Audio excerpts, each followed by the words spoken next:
All right, this is using my 140 power digital microscope.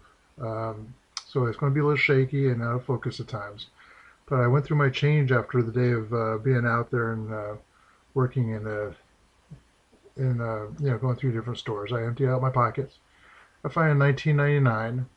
Okay, and the one thing you want to look for on a 1999 is a wide AM. So I turn it over and I look at the AM. I look at the whole coin, but one thing I want to point out on the AM, okay, it's closed, so it's not in the error. But look at the die cast that's on that A. So most of the time, you see something like this. Wow, that's strange. It's not supposed to be there. But even Cherry Pickers talks about die cast, and that it's not really worth a whole lot. But yeah, every once in a while, I send one in. So I'm going to show you what the graders say about this. And no place really is there a value for it. You might get something if it's an S or something like that. So I'm going to move on to some coins that I have graded. I've sent to ANACS. This is a 1957D, and what they call it is, uh, let me go back out here and move this around. Focus this in. See if we can focus the focus for you.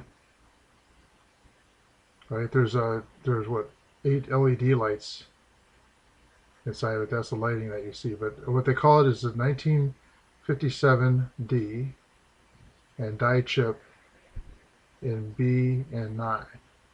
Okay, and it gives MS64 brown.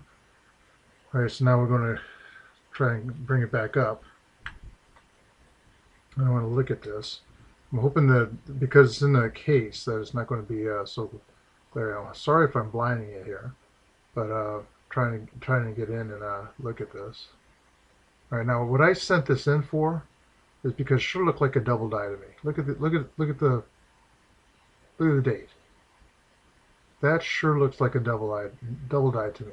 So I send it and get graded, and they fire back saying there's die cast in the 9, and you go over to Liberty in the B. I said, what the heck is that? That sure looks like a double stamp to me. It could be a machine double stamp, okay, but it sure looks like a double stamp to me. What do you think? Anyway, I'm going to shoot over to another one now, and out we go with them. This is 1955S, okay, and it's graded at 65, MS65 red. Trying to focus here. Okay, and now this has a BIE variety. Now, Cherry Pickers does not have this in the book that I have, at least. A variety named BIE variety. So I don't really know what that is. It is a 1955S. Okay, so let's go back in on it's graded as red, which is really good. Okay, we're going to focus back in here, and here it is. That's the S. Now look at the Liberty. What a mess. So that's the variety that it gives. Uh, yeah, when you see something like this and send it in to get graded, okay, you're going to pay for the grading cost. Um, you're hoping for the best when it comes back. I'm sure if I sold this only because it's a red coin, it's 1955S, which is a good one anyway to have in your collection. Having an oddball, the BIE era in there might be a nice little addition to somebody's collection. I'm not sure. I mean, I keep it in mind only because I have it. But I found all the coins I find in circulation. I don't go out buying anything off of eBay. I've been doing this since I was, let's see, I'm 51 years old.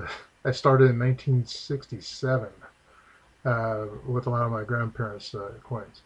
So, hey, if you like the video, subscribe, pass it on to others. Pretty cool stuff here. I'm going to show a lot more errors. I have errors out the rear end, and I'm going to bring them up eventually. All right, bye now.